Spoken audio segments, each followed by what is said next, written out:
Hola, hola, ¿qué tal? Buenas tardes y bienvenidos al programa número 33 de Rural Hoy, este espacio radial de Sociedad Rural de Reconquista, cuyo presidente, como cada jueves, está acá en la mesa conmigo. Buenas tardes, Augusto. Buenas tardes, Leo, buenas tardes a la audiencia y bienvenidos a este espacio Rural Hoy para quien nos siguen por primera vez. Bueno, contarles que, como bien decía Leo, es un programa de la institución hecho por productores y para productores, como nos gusta decir. Muy bien. Y caja de resonancia para inquietudes del sector. Sí, por supuesto. Por supuesto, nosotros intentamos ser muy receptivos en ese... esa es la idea, digamos, justamente que se utilice en el buen sentido este programa para que sea esa caja de resonancia tan necesaria, ¿no?, en el sector agropecuario de esta región. Sí, señor, y haciendo también siempre jueves tras jueves un vínculo con las instituciones que también son del sector, como bueno, los muchachos de INTA que vienen siempre, de Unión Agrícola, de otras sociedades rurales. Sí, vienen pasando todas, Asociación para el Desarrollo. Asociación para el Desarrollo. Todas las instituciones de la región intentamos que tenga su espacio y que también sea de ellos, no solamente que participen, sino que lo sientan como propio. Sin duda, sin duda. Nos pueden escuchar en la 96.9 Radio Hoy a partir de las 15 cada jueves. Pueden ver los programas que fueron pasando con cada uno con su temática en el YouTube de Sociedad Rural de Reconquista. En el Instagram de Rural Hoy vamos subiendo recortes y momentos más destacables de cada programa. Los pueden revisar también ahí. Y para escucharnos pueden hacerlo también a través de la web en radiohoy.com. Y también está la posibilidad del streaming. Entrando en el Facebook de reconquistahoy.com van a encontrar el video en vivo y cada jueves nos hacemos compañía mutuamente, como lo decimos siempre. Tenemos y también por Spotify. Y también por Spotify. Pues tenemos un podcast. Sí, que va creciendo, lo hablábamos el jueves pasado. Todas las alternativas digitales, estamos en todos lados. No hay escapatoria. No hay escapatoria. Hasta en la sopa. Tenemos 19 grados 5 a las 15:04 de la tarde y según el Servicio Meteorológico Nacional vamos a mantener esta mínima de 10 grados y 22 de máxima hasta el día domingo y después del lunes hasta el miércoles va subiendo la temperatura. Vamos a llegar hasta una mínima de 17 y máximas de 26, así que vuelve un otoño. Sí, una mínima probabilidad de precipitaciones para el sábado. Para el sábado, sí, señor. Mínima, muy mínima. Pero bueno, fue mínima también la del día lunes y no hicimos registro. Y se hizo efectiva, no hicimos pero registro. En algunos lugares, en la selva, por ejemplo, 18 milímetros. Lindo. Sí. ¿Había pastura sembrada o qué había? Sí, trigo y bueno, avena también viene bien. Pero sí, en otros lugares no llovió absolutamente nada. Fue como bastante irregular. Exacto. Y está en la mesa con nosotros, que nos va a acompañar hasta las 16 durante todo el programa, el ingeniero agrónomo Federico Dique, por segunda vez también en este programa. ¿Cómo te va, Fede? Hola muchachos, ¿qué tal? Buenas tardes a la audiencia y a todo el equipo. Un gusto estar nuevamente con ustedes. Bueno, gracias, Fede. Invitado especial hoy, ya vamos a contar por qué y de paso que nos acompañe en este tema del día de hoy, que lo estuvimos promocionando desde hoy. Tenemos la palabra de Carlos Echepare, consultor y analista. Vamos a hablar de derechos de exportación, conocido como retenciones. Carlos Echepare, ¿cómo va creciendo en importancia este programa? Tenemos Tonelli, Echepare. Invitados cada vez más de lujo. Sí, ¿no? Sí, señor. Se va ampliando. Bueno, presentamos a Alfredo y nos metemos en tema. El usado que estás buscando encontrarlo en agronorteusados.com, el portal exclusivo de Agronorte, con los mejores usados en maquinarias agrícolas y de construcción, con garantía Agronorte. En UAA sabemos que la confianza en lo que consumimos es esencial. Por eso te presentamos Criollanza, nuestra marca de carne que nace en nuestra tierra con el compromiso de siempre. Con Criollanza llevamos carne de nuestros productores hasta tu mesa. El mismo cuidado, el mismo sabor, ahora con nuestra identidad. Criollanza, una marca de la Unión Agrícola de Avellaneda. Encontrala en nuestros supermercados y otros puntos de venta. Criollanza. Llegará gente del campo, traerá noticias del monte. Ahora toda la información del campo y para el campo está en Rural Hoy. Cada jueves de 15 a 16 en Radio Hoy 96.9 y por el streaming de Reconquista Hoy. Rural Hoy, un espacio de la Sociedad Rural de Reconquista para todo el sector agropecuario, con Leonardo Faín y Augusto Gastaldo. Llegará gente del campo, mi casa se ha vuelto fiesta.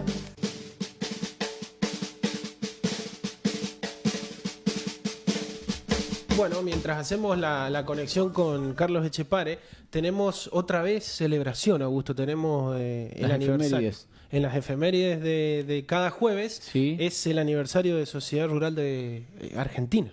Sociedad Rural Argentina. Sí, feliz cumpleaños para Sociedad Rural Argentina. Tenemos sus referentes aquí en Reconquista, en la región, en la provincia de Santa Fe, con Soledad Díaz de Tejada, que siempre tenemos muy cercano el vínculo con ella como referente de la provincia de Santa Fe, del Distrito 6. Así que bueno, realmente una institución muy importante, de las primeras, si se quiere, en lo que tiene que ver con la actividad gremial del sector agropecuario. Bueno, con su sede ahí en Palermo y con un trabajo, creo yo, cada vez más federal. La institución ya desde hace unos cuantos años ha tenido una política muy firme por salir de su centralidad de Buenos Aires y tener más presencia en el territorio. Yo creo que lo vienen logrando muy bien, así que bueno, un afectuoso saludo a esa noble institución. Y por muchos años más. Seguro que sí. Bueno, como vamos a hablar de derechos de exportación, estuvimos uno de nuestros invitados de programas anteriores, que es el señor Diego Dalla Fontana, recordarás. Sí, Nos que hizo vino llegar por CRA. por CRA, exactamente, nos hizo llegar un Por CREA. por CREA. Nos hizo llegar un informe de Barbechando, que también fue uno de los temas, y hablamos en aquel momento con Ángeles Naveira, Sí. que es la presidente actual. Decía, un informe en realidad es una infografía que generó Barbechando con datos que van recolectando, y que en cuanto a esto de derechos de exportación hablaba de 3 escenarios posibles previo al 1 de julio, que era la fecha en la que se iba a restituir los derechos para soja y maíz, que finalmente terminó pasando. ¿Te acordás que la fecha límite era 30 de junio? Así es. Al 1 de julio volvió al 33% en el caso de maíz, el derecho de exportación, perdón, al 33% en caso de soja y al 12% en caso de maíz. 7% en caso de girasol. Trigo y cebada se mantuvieron. Se prorrogó el beneficio, si querés llamarlo de alguna manera.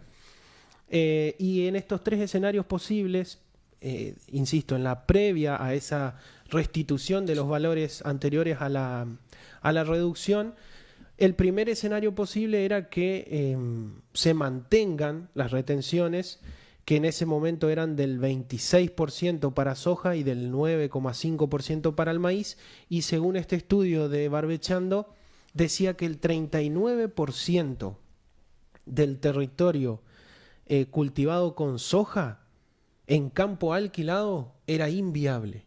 O sea, el negocio de la soja era inviable en el 39% del territorio, con esas retenciones al 26%. En el caso del maíz, el 50% era inviable, y hay un mapa incluso de colores que indica en qué parte del territorio se mantenía como negocio viable y en qué parte no, con rojo y verde, obviamente.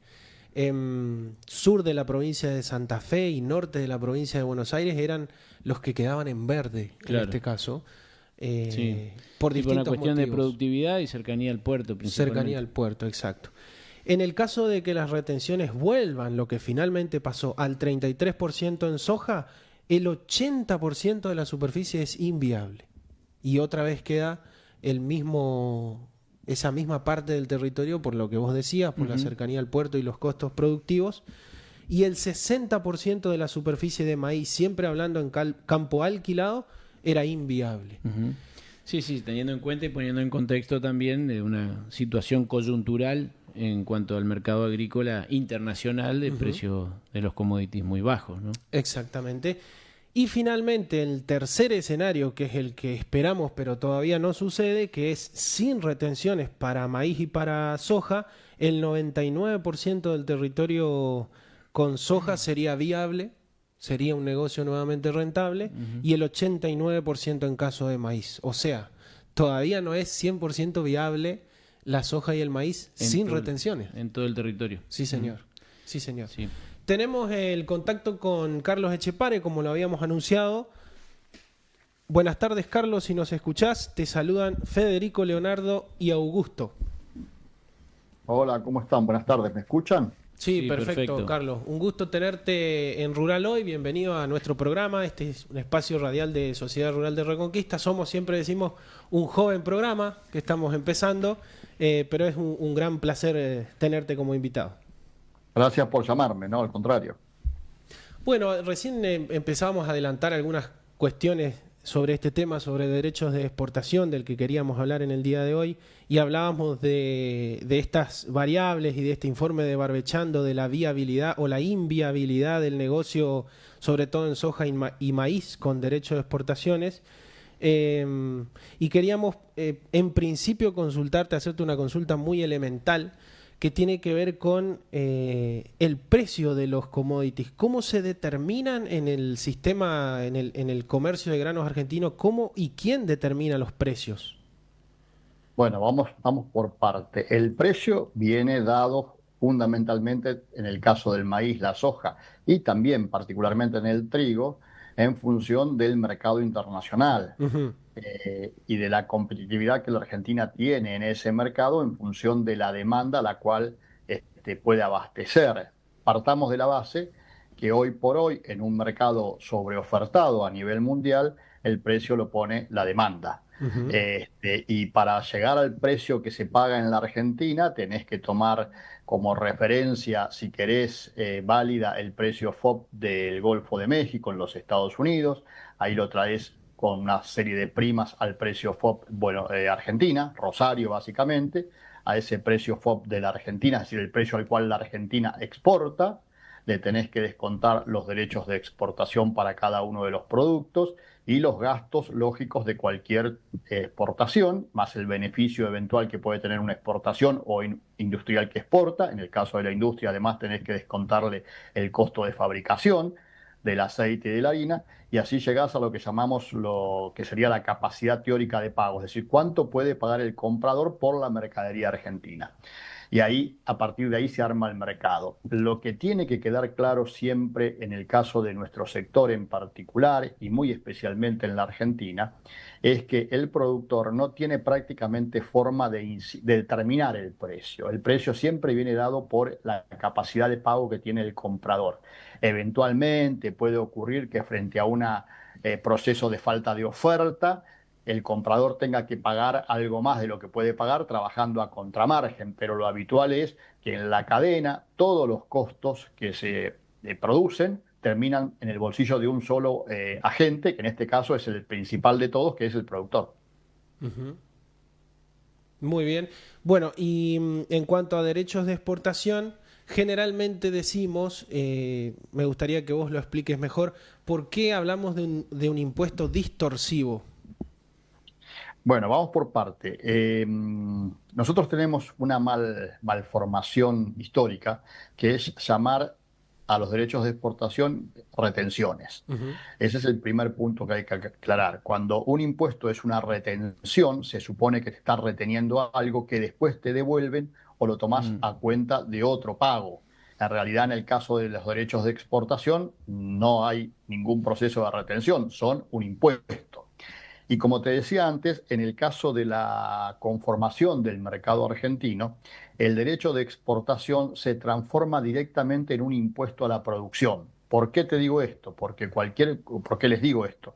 Porque cualquier productor en la Argentina, produzca lo que produzca, que tenga derechos de exportación, independientemente de si la mercadería va al mercado externo o queda para consumo interno, le descuentan el derecho de exportación porque el mercado lo arma fundamentalmente la exportación. Vamos con un ejemplo a ver si se entiende.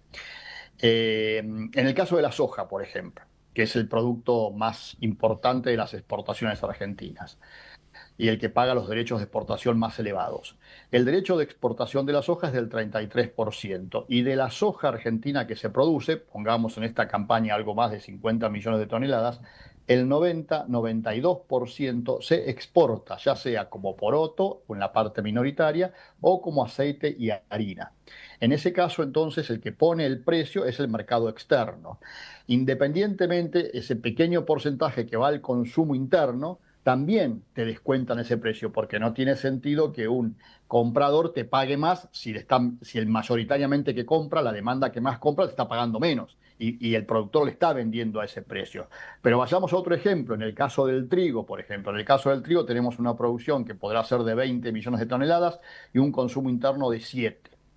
Esos 13 millones de toneladas en realidad prácticamente le ponen precio a los 20. Y acá la diferencia está en que el derecho de exportación que te descuenta el exportador que efectivamente exporta, esa parte va al Estado. El derecho de exportación que, entre comillas, te descuenta aquel que utiliza el trigo, el maíz o la soja para consumo interno, queda como un subsidio al consumo interno. Ahora bien, y este es uno de los grandes problemas que tiene este gobierno, que como no conoce mucho de campo, conoce lo que le han leído en los libros, en la teoría económica. Y los libros de la teoría económica dicen que cuando hay un subsidio de esas características para el consumo interno, debe llegar al consumidor final. Es decir, nosotros en la Argentina deberíamos pagar mucho menos el pan, deberíamos pagar mucho menos la harina, deberíamos pagar mucho menos la carne, porque está recibiendo un subsidio quienes producen esos productos a través de pagar menos por la materia prima en el consumo interno. Pero todos sabemos que, lamentablemente, en la Argentina esa teoría económica no funciona y ese descuento que se le hace a los productores en realidad se queda en la cadena, no llega al consumidor final. De hecho, hemos visto durante los años recientes del gobierno del kirchnerismo, por ejemplo, que había precios controlados para el trigo, para el maíz, había volúmenes que no se dejaban exportar, había derechos de exportación y el precio del pan, el precio de la carne, el precio de los pollos seguía subiendo, independientemente de estar controlado el precio de los alimentos. ¿Por qué? Porque la incidencia de esa materia prima que genera la carne, que genera el pollo o que genera el pan, la harina, etcétera, es mínima dentro del total de los costos. Existen otro montón de costos, servicios, mano de obra, etcétera, que tienen mucha mayor incidencia. Entonces, quienes no conocen la realidad de nuestro mercado creen que poniendo derechos de exportación también están ayudando a controlar la inflación. Y eso no es verdad. Lamentablemente en la Argentina tampoco eso es verdad. Por lo tanto, termina siendo además un impuesto distorsivo, porque vos ganes o pierdas, por el solo hecho de producir, lo terminás pagando. No tenés forma de no pagarlo, porque el derecho de exportación se te descuenta del precio. Si me pongo del lado del gobierno de los gobiernos prácticamente de los últimos 50 años, te podría decir, el derecho de exportación tiene un atractivo. Es muy fácil de recaudar, no hay forma de evadirlo, y vos controlando 10, 12 empresas, que son las 10, 12 empresas exportadoras, estás prácticamente controlando todo el mercado y que nadie evada. Porque hay otra cosa que también tenemos que saber. El derecho de exportación, el exportador lo paga cuando ingresa los dólares, no tiene forma de evadirlo. Por lo tanto, indefectiblemente se lo va a descontar al productor. Y ahí tenemos otro tema más. En la década del 90, por ejemplo, había una diferencia. No había derechos de exportación, es cierto, había un tipo de cambio, si querés, controlado, la famosa convertibilidad del 1 a 1, pero los productores tenían una posibilidad, que era cobrar su operación en dólares. El exportador no tenía la obligación de ir al Banco Central y transformar los dólares en pesos. Este gobierno, lamentablemente, no ha hecho eso tampoco, y entonces el productor sufre una doble extracción. La extracción que significa los propios derechos de exportación, pero también en momentos como estos, en que empieza a haber un diferencial en el tipo de cambio, ese diferencial en el tipo de cambio también el productor lo pierde, porque obligatoriamente el exportador tiene que transformar los dólares en pesos, y en el tipo de cambio el gobierno también le saca un pedacito. Sí, más que claro. Carlos, hablabas del desconocimiento con respecto del gobierno nacional, con respecto a las políticas públicas agropecuarias o a los efectos de las retenciones sobre las economías regionales. ¿Qué pensás, por supuesto, aparte de bajar las retenciones, qué pensás qué es lo que no está viendo el gobierno con respecto a la incidencia de las retenciones en el interior profundo del país.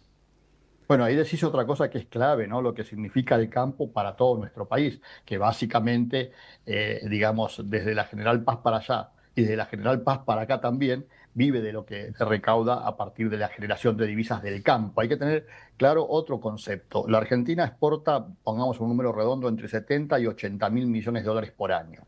De esos, aproximadamente entre 50 y 55 mil provienen del sector agroindustrial. Y acá hay que tener algo claro. El sector agroindustrial, en un conjunto, desde el productor, el proveedor de insumos, hasta la demanda industrial, si querés, es uno solo, pero además tiene intereses contrapuestos y no solamente responde a la producción de soja. Si bien la soja es la más importante, todos sabemos que en nuestro país se producen muchas otras cosas.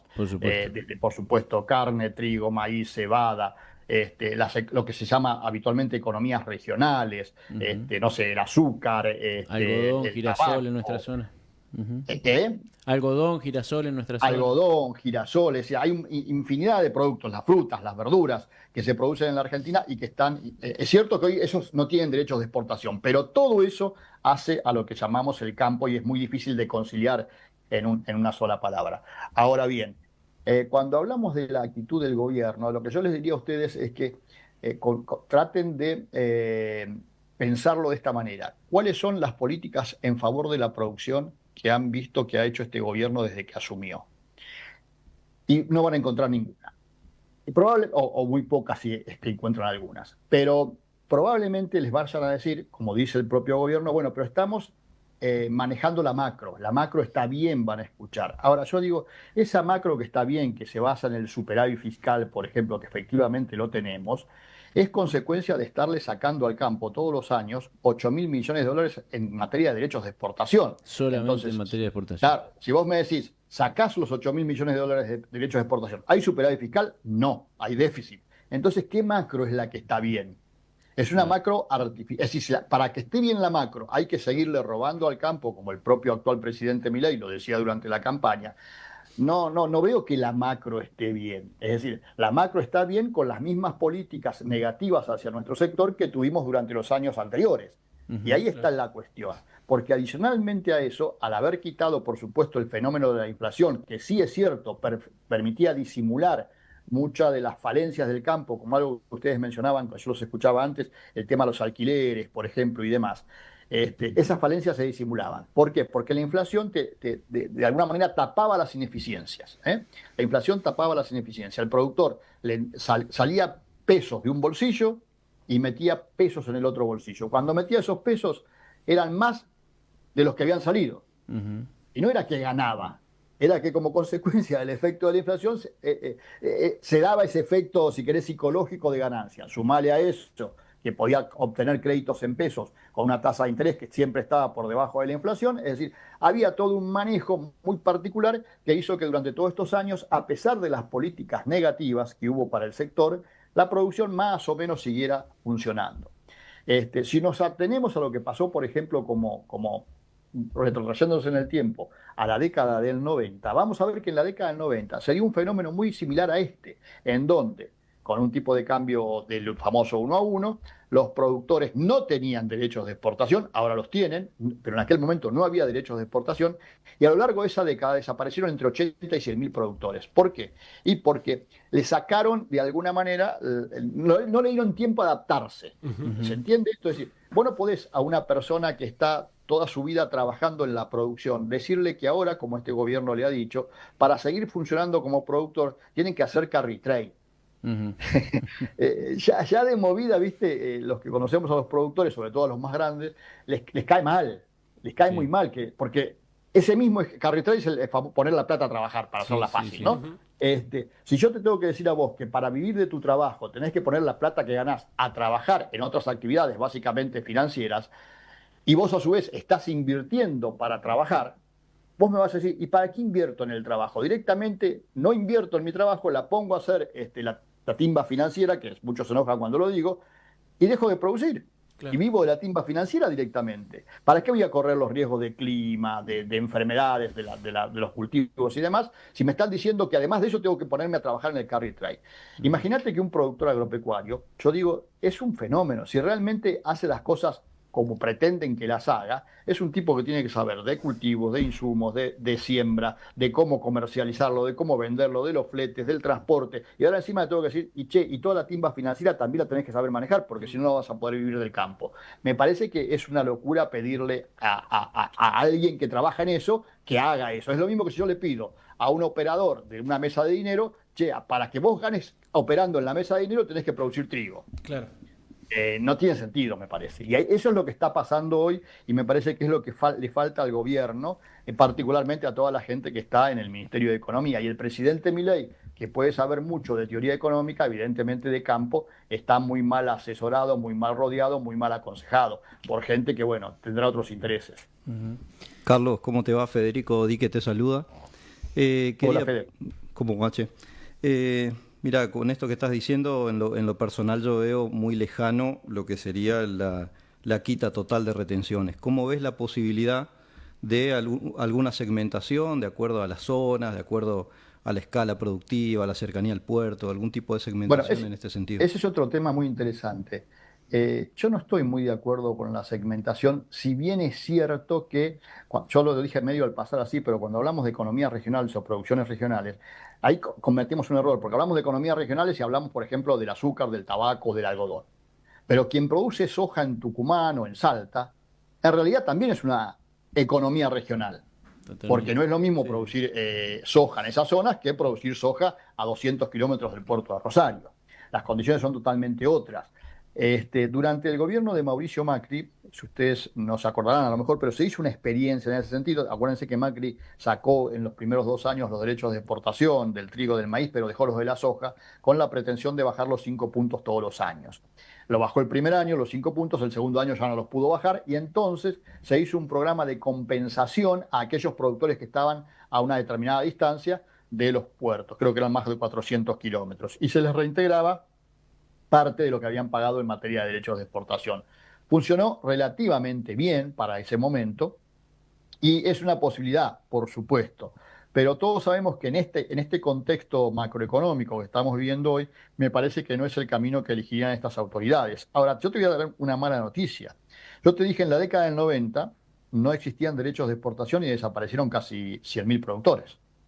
El problema de la Argentina en este nuevo contexto, similar en algunas cuestiones a la década del 90, es que con quitar los derechos de exportación los productores se van a dar cuenta que a lo mejor no les alcanza. Y también me agarro de algo que decían ustedes al principio, hablaban de los precios muy bajos del mercado internacional. La mala noticia es que esos precios no son bajos, son los precios que tiene el mercado para una situación de oferta y demanda como la que estamos viviendo, en donde hay una buena oferta, con los principales países produciendo las cantidades que están en condiciones de producir. Me refiero a Estados Unidos, para que tengan una idea, este año va a tener una cosecha de más de 400 millones de toneladas de maíz, 120, 130 millones de toneladas de soja, con Brasil produciendo 130, 140 millones de toneladas de maíz y 160, 170 millones de toneladas de soja, y nosotros aportando ahí en el rezagado tercero o cuarto puesto según se trata del cultivo, y una demanda que ya no es la demanda que te comía todo como fue la demanda de la década de los 2000 al 2010, particularmente motorizada por China, una China que está aprendiendo a manejar mucho mejor los mercados y que entonces no está tan desesperada por comprar, sabe cómo comprar, de alguna manera maneja el mercado cuando el mercado está sobreofertado. En ese contexto no hay que olvidarse que también el mundo, nosotros producimos alimentos, y el mundo quiere alimentos baratos. Nosotros mismos decimos, che, subió tal cosa, che, subió el pan, subió la carne, subió esto, no me gusta. Sí. Y el mundo quiere lo mismo. Somos todos más o menos iguales, quieren alimentos baratos. Entonces el mundo va a alimentos baratos. Entonces yo te decía, te voy a dar una mala noticia. Hoy los productores de Estados Unidos, los productores de Brasil, pierden y no tienen derechos de exportación. Pero ¿por qué siguen produciendo? Y siguen produciendo porque tienen una cantidad de políticas que apoyan esa producción. Claro. Ahora, cuando vos querés producir en la situación que tiene que producir el productor argentino con políticas que lo castigan, se hace terriblemente difícil. Entonces vos me decís, y el 90% de la superficie de soja es antieconómica hoy producir. Y seguramente que sí. Ahora, si sacan los derechos de exportación, no necesariamente esa soja, suponete, que estamos hablando de soja en este caso, va a ser rentable. Porque ahí tenés otro fenómeno que es, por un lado, probablemente se dé, y eso es un problema de los privados, hay que tenerlo claro, un aumento en los alquileres. Primer elemento. Y no se olviden que en la Argentina más del 70% de la producción se hace vía alquileres. Y está la pelea entre los propietarios y quienes trabajan la tierra. El propietario te dice hoy, yo también pierdo, claro, porque el propietario una cosa es cobrar 16, 18, 14 quintales de soja al precio que tenía hace 2 años y otra cosa es cobrar los mismos quintales de soja pero al precio que tiene hoy. Recibe mucho menos. Además, con la inflación en dólares que tuvimos en la Argentina o que tenemos en la Argentina, también se le vuelve complicado al propietario vivir. Entonces, el propietario cuando vea que el productor de soja va a recibir un poco más y eventualmente quitaran o bajaran los derechos de exportación, le va a decir, che, pagame más a mí también. Claro, lógico. Y ahí se va a generar una disputa. Pero es una pelea entre privados. Pero después, el otro gran tema es la competitividad de la Argentina, que se va a ver muy acotada por los problemas de infraestructura que tenemos. Hoy la Argentina no está haciendo obra pública, antes la hizo mal, no hemos tenido un desarrollo, no tenemos caminos, no tenemos ferrocarriles, no tenemos transporte en condiciones nuevas, digamos, el transporte es muy viejo, todo lo que tenemos, los puertos son todos privados, es decir, hay un montón de limitaciones que se van a empezar a ver el día que quiten los derechos de exportación, porque esto es el dato. Hoy los derechos de exportación tapan todo. Y decimos, bueno, hay que sacarlos, perfecto. Pero también hay que advertirle al productor que tiene que pensar, que tiene que hacer un montón de esfuerzo más para que sin los derechos de exportación la cosa sea más o menos rentable. Fíjate, hoy en el caso del trigo, por ejemplo, el trigo es el cultivo que más negativo da y tiene un derecho de exportación del 9,5 comparado con la soja que tiene 33. Es decir, el trigo hoy, y miramos hace unos días un informe de la Fundación FADA, creo, el 80% de la renta se la llevan los estados. Y de ese 80%, el 70% o 70 y pico por ciento se lo lleva el Estado Nacional. El resto son las provincias y los municipios. Pero entonces, me parece que también hay que empezar a advertirle al productor. Hay que pelear por los derechos de exportación, que es la primera gran muralla que tenés adelante. Ahora, cuando te saquen los derechos de exportación, te vas a encontrar con una realidad que también es dificultosa, insisto. Porque hay que acostumbrarse a que estos precios del mercado mundial son los precios que el mercado mundial quiere. El mercado mundial, así como nosotros en nuestra vida de todos los días, no queremos gastarnos el 80% de nuestro sueldo en alimentos, porque queremos vivir también de otras cosas. Entonces, el mundo quiere alimentos baratos. La Argentina siempre fue competitiva porque era uno de los países que tenía menores costos para producir. Y por eso le ponían derechos de exportación y le ponían todo lo que le ponían y seguía produciendo. El problema es que hoy tenés un fenómeno que son los derechos de exportación y otro problema que es real, que es el tipo de cambio. Es decir, cuando vos tenés un tipo de cambio controlado, por más que digan que hayan liberado el cepo, pero por otro lado no te dejan, por ejemplo, a los productores cobrar en dólares, como debería ser si realmente hubiera un tipo de cambio libre, entonces la cosa cambiaría, como no le dejan a las empresas comprar dólares, hay un montón de limitaciones que siguen haciendo que el tipo de cambio siga estando controlado. Totalmente. Sí. Perdón. La pregunta, Carlos, por lo menos la última de mi parte, tiene que ver con, en esta lucha que mencionamos, para quitar, hacer entender a este gobierno nacional y a todos los que antecedieron también la importancia de quitar definitivamente las retenciones. ¿Cuál es el rol? Y por ahí no es lo ideal que la pregunta te la formule yo como presidente de la sociedad rural, pero ¿cuál es el rol de las entidades? Te he escuchado varias veces muy crítico con respecto a las entidades gremiales del sector agropecuario. ¿Cuál es tu opinión con respecto a hoy por hoy esta lucha que se está dando por parte de las entidades agropecuarias justamente? Mira, a mí me duele, vamos a ser claros, a mí me duele muchísimo criticar a las entidades de productores, me duele muchísimo, porque las quiero y particularmente a una que es Confederaciones Rurales Argentinas, porque fui parte de ella y conozco el esfuerzo que hacen los dirigentes para mantenerla viva.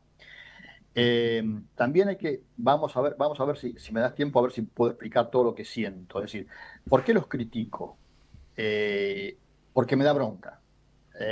Me da bronca el deterioro de nuestras entidades.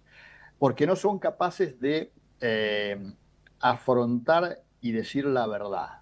¿Qué es decir la verdad? Bueno, yo creo que gran parte de lo que le pasa a nuestros dirigentes y en particular a nuestras entidades tiene que ver con que los productores la miran de lejos, no participan. yo no te quiero meter a vos en problemas, pero si te pregunto, por ejemplo, cuántos socios tiene la Rural de Reconquista respecto de cuántos productores, seguramente van a ser bastante menos de los que deberían ser. Si te pregunto a vos cuánto pagan de cuota mensual esos productores, sería ridículo. No quiero ponerte en ese compromiso. Pero eso es una parte del problema. Por eso los dirigentes, me parece a mí, que son lo que son porque no hay otros que estén en condiciones de participar, de dedicar su tiempo, la mayoría, no en todos los casos, pero por lo menos hasta donde yo sí en Confederaciones Rurales Argentinas, son ad honorem. Hay otras entidades que tienen, los dirigentes cobran sus muy buenos sueldos todos los meses, directos o indirectamente, pero bueno, es un problema de los socios de esas entidades.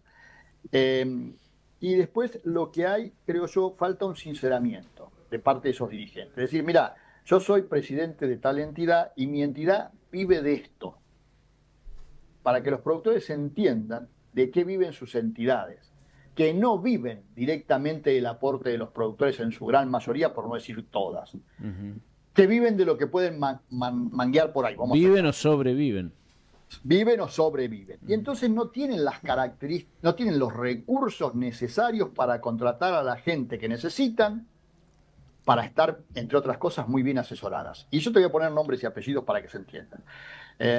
Muchas veces, y yo lo he hecho también, criticamos a gente como Gustavo Idígora, como Roberto Domenech, como la gente de mi amigo Diego Ciparelli, todos amigos míos, y los criticamos duramente porque hacen su trabajo, que es defender a quien son sus empleadores. Es decir, Gustavo, en el caso de Gustavo, no es presidente de ninguna empresa exportadora, es un empleado de los exportadores, a los exportadores le pagan para que los defienda. Roberto lo mismo con los procesadores de pollo, Diego con los molinos harineros, es decir, hacen su trabajo y lo hacen muy bien. Y yo siempre digo, a mí me gustaría tener en las entidades de productores a alguno de ellos, o alguna de esas características. ¿Y por qué no los tenemos? Porque no se les puede pagar. Porque no se les puede pagar, así de fácil. Porque no hay recursos para pagarles. Ahora, y ahí va la otra parte, yo le pregunto a los productores, que son tan mezquinos en bancar a sus entidades, y somos tan de lengua suelta, si querés, en criticar a los dirigentes. Pero yo los critico por esto que te estoy diciendo, entre otras cosas. ¿De dónde creen que sale, y acá se ofenden cuando lo digo, el sueldo de Gustavo, de Diego o de Roberto? Sale del bolsillo de los mismos, porque todos los costos de nuestra actividad caen en el bolsillo de los productores. Entonces, si bien vamos a seguir y cuando lo escuches se va a enojar, con el presidente de Seara, con Gustavo, a Gustavo le paga Seara o el centro de exportadores. Esa plata de Seara al centro de exportadores, ¿de dónde sale? De lo que aportan las empresas. Claro. Y esas empresas, en sus costos, tienen el sostenimiento de Seara y el centro de exportadores. ¿Y dónde lo trasladan eso? Al precio que le pagan al productor, que es mínimo. Pero la suma de todos esos, si miramos toda la cadena, vamos a llegar a la conclusión que todas esas entidades, todas las que hablábamos, todas, Sí. Vos hablabas de Barbechando, bueno, todas, sí. Canar Rural, yo, vivimos de la plata de los productores. Y eso no hay que olvidarse nunca. Y por eso te da bronca que sean esos mismos productores que te dicen, no, para acá no tengo plata. ¿Cómo para acá no tenés plata? Porque el CRA te dice directamente que te la está pidiendo. Claro. Ahora, cuando vos no te das cuenta que estás sosteniendo todo el circo, permítame el término, que hay atrás de eso y que muchas veces juega en contra de tus intereses. Totalmente. Entonces, esa falta de conocimiento es la que a mí me molesta porque los dirigentes también la tienen. Y no son capaces de afrontar a sus, entre comillas, dirigidos y decirle, muchachos, esta es la realidad. ¿Con qué quieren que pague un asesor si no tengo un mango? Vivo de lo que me da X. Pasa muchas veces por una cuestión de comunicación también, ¿no? La capacidad de comunicar correctamente. ¿Sabes qué? También falta conocimiento de muchos, porque vos hablás con ellos y no saben por qué les pasa lo que les pasa. Y por qué los productores no participan. Totalmente. Porque además tenemos otra cosa los productores son 250.000 y son 250.000 opiniones que quieren ser la de él. Y ese es otro problema, ¿viste? Si en la rural de Reconquista no hacen lo que yo quiero, me voy de la rural. Sí. Y no es así, es decir, es cierto, los exportadores, los molineros, los industriales, son muchos menos, pero se sientan en una mesa y te aseguro que discuten a morir. Ahora, una vez que dicen vamos para allá, van todos para allá. De acuerdo, totalmente. Carlos, una última, nos quedan unos minutitos de conexión. Quería hacerte la última pregunta en relación a esto que vos nombrabas de la situación de los productores y de de la carga impositiva, entre otras dificultades. Sin embargo, la producción no merma. ¿Qué lectura haces vos? ¿Cómo sigue el productor argentino produciendo con todas estas dificultades? Bueno, es lo que te decía antes. Yo tengo unos gráficos que a veces los muestro en donde vos ves por periodo presidencial, desde la época de los militares del 70, previo a Isabel Perón y a Perón, es decir, que ustedes seguramente ni habían nacido, algunos de ustedes. Sí, 73. La producción argentina va creciendo. En todos los periodos presidenciales. No hubo un periodo presidencial que bajara. Y cuando digo la producción, tomo el área sembrada, porque a veces la producción está influenciada por factores climáticos que uno no maneja, ¿no? Pero inclusive en el periodo de mayor producción, ¿saben cuál fue? El último de Alberto Fernández. Aún con la seca esta que tuvimos tan fuerte hace un par de años atrás. ¿Por qué? Y porque, te decía antes, la inflación disimulaba muchas cosas. Y el productor, en lo que para mí fue... por un lado, el productor lo traiciona su vocación, ¿viste? Yo siempre peleaba con los productores cuando me dicen, lo mío es una pasión. Le digo, no me jodas, empezá a pensar que lo tuyo es un negocio. Porque yo también tengo mis pasiones. Yo siempre hacía el mismo chiste. A mí me hubiese gustado jugar en la primera de Boca y no podía jugar ni de aguatero. Entonces tuve que laburar de otra cosa para vivir. Pero bueno, entonces, si vos tenés la suerte de trabajar en tu pasión, tenés que luchar para vivir de tu pasión, porque si no se te acaba el negocio. Y entonces, lo que pasó precisamente es que el productor, para sobrevivir, tranqueras adentro, se hizo cada vez más eficiente. Vos a un productor, y te lo digo por experiencia, le podías hablar de un insumo nuevo que salía, que iba a rendir 10 kilos más, y se mataba por conseguirlo. Ahora vos ibas y le decías, mirá, ¿sabés qué? Tenés que operar en opciones, tenés que operar en... Te decía, no hagas tan jodido, eso no me gusta. ¿Por qué? Porque su pasión es producir. ¿Está? Entonces, y cuando le decías, bueno, entonces trabajá con la cadena, respetá la cadena. No, pero si a mí, y lo voy a decir con nombre y apellido, a mí viene Cargill y me paga más directamente. ¿Por qué voy a trabajar con el acopiador, la cooperativa o el corredor? Porque si no, la cadena pierde transparencia. Y vos, Cargill hoy te paga más, pero mañana tal vez te pague mucho menos porque vos ni te vas a enterar cómo está el mercado porque rompiste la transparencia. Pero todo eso es información, todo eso es, si querés, educación, vamos a decirlo así. Ahora bien, al productor no le gusta eso, le gusta producir. Y entonces se hizo muy eficiente en producir, hasta que ya no aguanta más ahora. Y vos me decís, creció. Sí, efectivamente creció por eso y por lo que la inflación disimulaba. Ahora, por otro lado, vos mirá cómo creció Brasil, mirá cómo creció Uruguay, mirá cómo creció Paraguay, mirá cómo creció Estados Unidos. Yo les digo algo a ustedes. En la década del 90, cuando se hicieron los acuerdos del Mercosur con Brasil, Brasil pedía arancel cero para la Argentina e incluso, ¿para qué productos? Trigo, maíz y carnes. ¿Por qué? Porque trigo, maíz y carne se los compraba la Argentina. Hoy Brasil, trigo compra cada vez menos. Maíz exporta mucho más que la Argentina y produce 3 veces lo que produce la Argentina. Y en carne es el principal exportador de carne vacuna, de carne de pollo y de carne de cerdo del mundo. Entonces decimos, nosotros crecimos un poquito, sí, pero Brasil nos pasó por arriba. Claro, y Brasil gobiernos de derecha, gobiernos de izquierda, gobiernos de centro. Pero saben que hay sectores que hay que, entre comillas, protegerlos, favorecerlos, porque son la llave. Tiene el horizonte claro.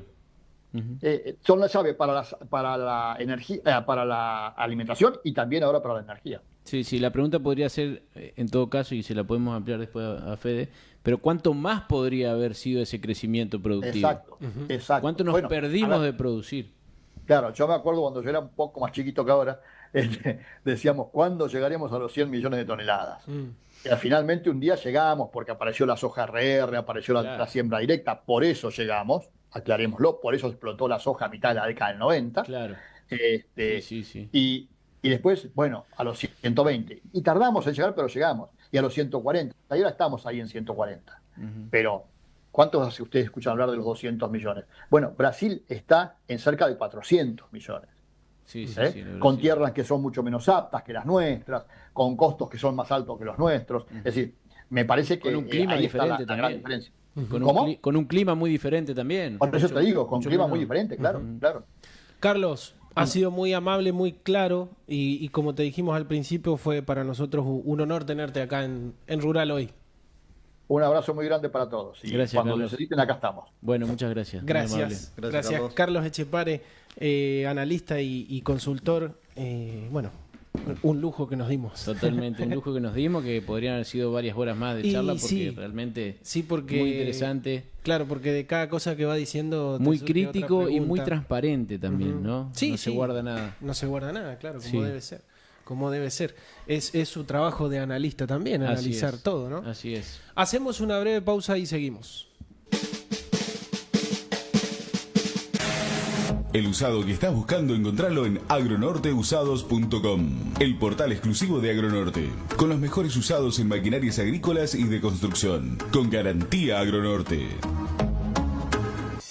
En UAA sabemos que la confianza en lo que consumimos es esencial. Por eso te presentamos Criollanza, nuestra marca de carne que nace en nuestra tierra con el compromiso de siempre. Con Criollanza llevamos carne de nuestros productores hasta tu mesa. El mismo cuidado, el mismo sabor. Ahora con nuestra identidad. Criollanza, una marca de la Unión Agrícola de Avellaneda. Encontrala en nuestros supermercados y otros puntos de venta. Criollanza. Llegará gente del campo, traerá noticias del monte. Ahora toda la información del campo y para el campo está en Rural Hoy. Cada jueves de 15 a 16 en Radio Hoy 96.9 y por el streaming de Reconquista Hoy. Rural Hoy, un espacio de la Sociedad Rural de Reconquista para todo el sector agropecuario, con Leonardo Faín y Augusto Gastaldo. Llegará gente del campo, mi casa se ha vuelto fiesta. Continuamos en el programa 33. Bien, seguimos con nuestro invitado de hoy, que lamentablemente vamos a tener, lamentablemente, no, digo, ojalá que pueda venir en otro programa, porque no vamos a alcanzar seguramente a desarrollar todo lo que teníamos pensado, porque nos quedó chico el programa nuevamente.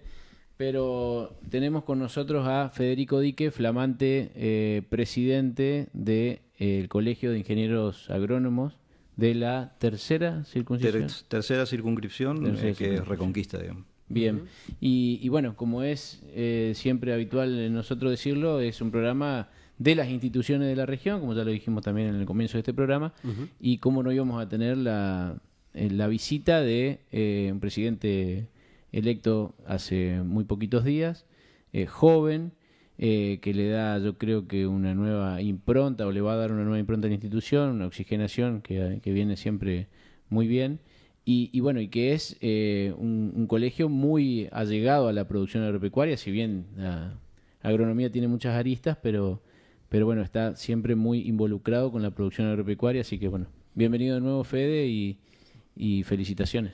Gracias chicos por el espacio.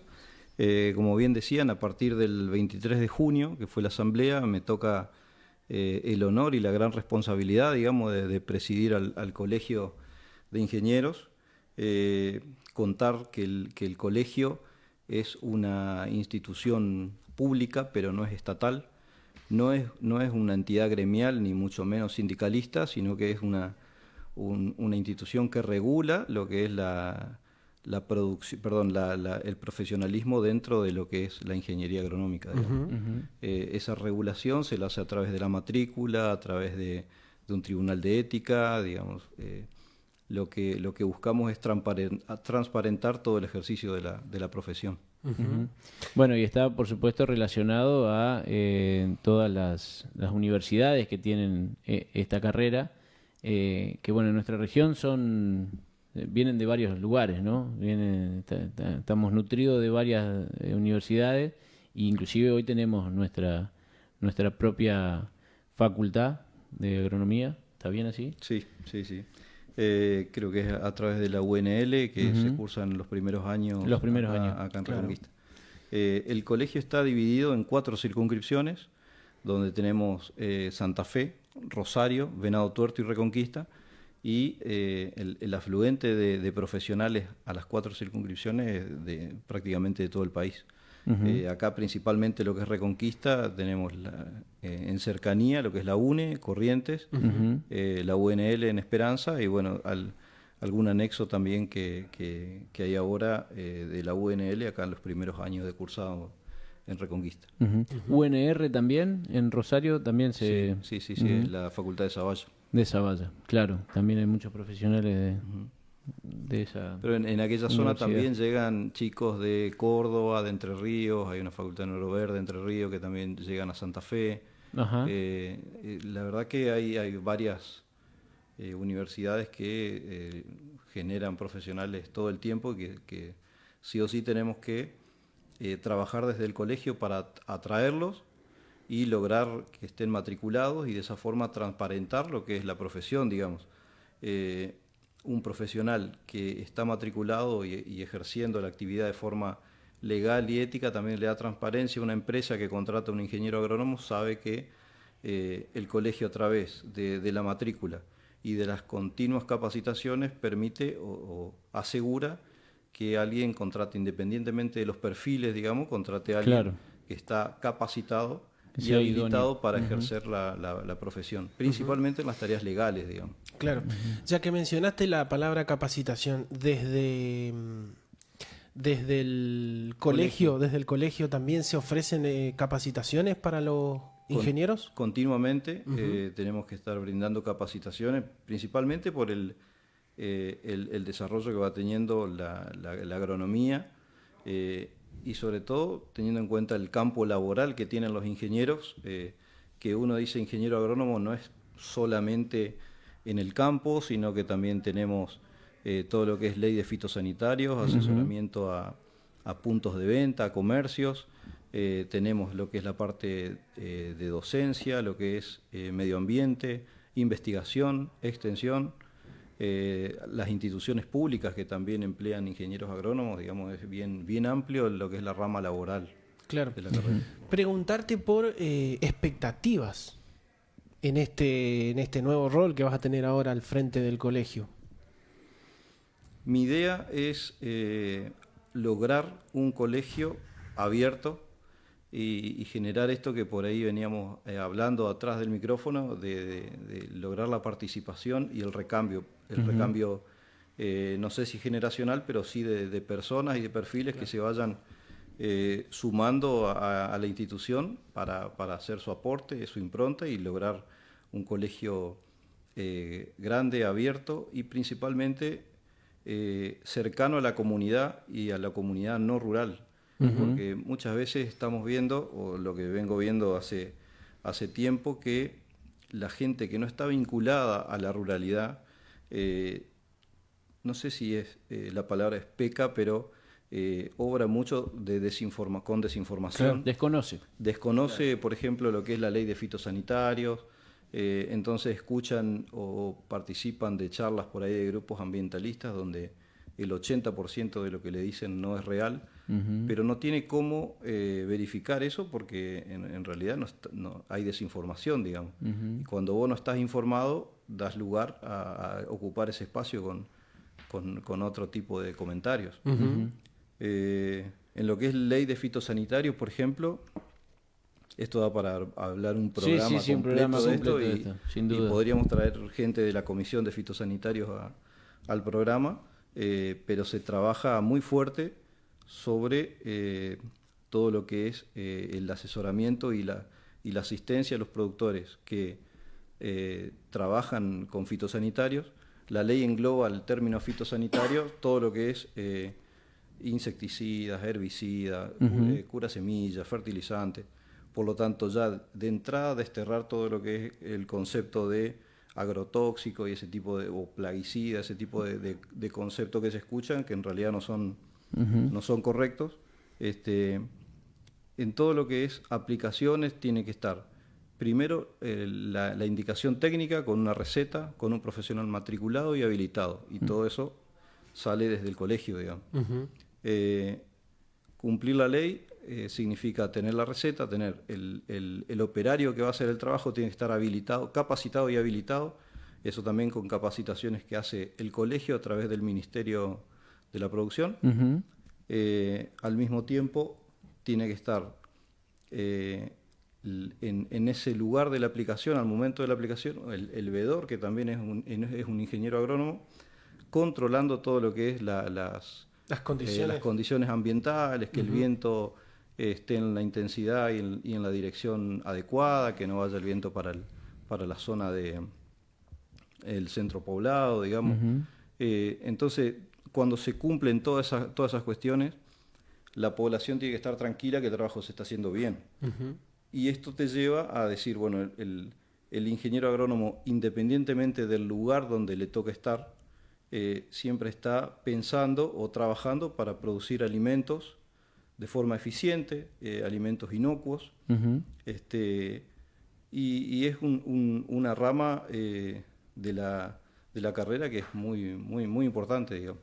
Y sin duda. no estoy seguro de que la sociedad en sí conozca todo. Conozca en profundidad. Bueno, nosotros hemos dedicado un programa completo al tema de fitosanitario y vamos a seguir trabajando en el tema porque es algo que da mucha tela para cortar, así que, bueno.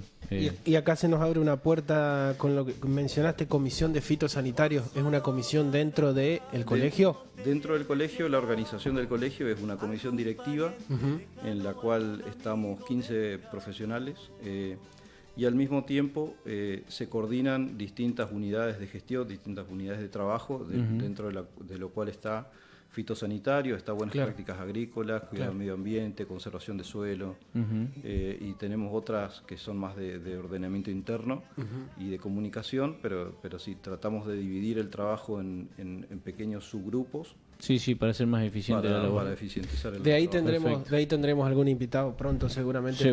Para abordar. Sí. Federico, se nos ha ido el programa. Sí, felicitaciones nuevamente, gracias por esta visita y bueno, y como se lo decimos siempre a nuestros invitados y sobre todo ahora que liderás esta institución, estos micrófonos siempre están disponibles para cualquier tipo de información sobre, en este caso, sobre el colegio. Bueno, muchísimas gracias, la verdad, un placer estar nuevamente con ustedes y bueno, a disposición. Gracias, Fede. Nos vamos, Augusto, pero vamos a recordar en estos últimos 30 segundos el evento de mañana. El evento de mañana, sí, esta jornada de puertas abiertas, esta Expo Maquinarias. Expo Maquinaria en Acción. Expo Maquinaria en Acción, organizada por el INTA, la Experimental de Reconquista. Bueno, yo me he comunicado con sus organizadores esta mañana a ver si había alguna novedad, algo para informar. Está todo a pleno, están a full trabajando, imposible salir al aire un ratito, me dijeron, porque estamos descargando máquinas. Meta pala. Así que bueno, nos encontramos todos allá, vamos a tener una hermosa jornada seguramente, para aprovechar y sacarle el jugo. Exacto, entonces mañana viernes 11 a partir de las 8:30, 9, con mucha maquinaria haciendo muestra, por eso lo de Maquinaria en Acción, con conversatorios sobre temas interesantes y a lo largo de todo el día. Sí, nos han pasado fotos que no alcancé a dársela a Alfredo para que la suba, pero bueno, están laburando a full, mucha maquinaria para ver. Claro, en cuanto a la muestra, para los amantes de los fierros, y también, bueno, mucha teoría y también su parte de ganadería, ¿no? Con el tema de manejo de agua, pastizales también. Así que para todos los gustos. Claro, con la muestra de Maquinaria en Acción, por si por ahí no pudiste ir a la mañana, recuerden que se hace a la mañana y se repite a la tarde. O sea, podés ir a la mañana, podés ir a la tarde, podés acomodar tus horarios también, porque seguramente todo el mundo está en el campo ahora laburando también. Y las charlas a partir del mediodía. Después del mediodía. Exacto. Nos vamos, gracias Alfredo, gracias Fede, gracias Augusto. Gracias a ustedes. Será hasta el próximo jueves. Hasta el próximo jueves. Algún pariente lejano, algún amigo de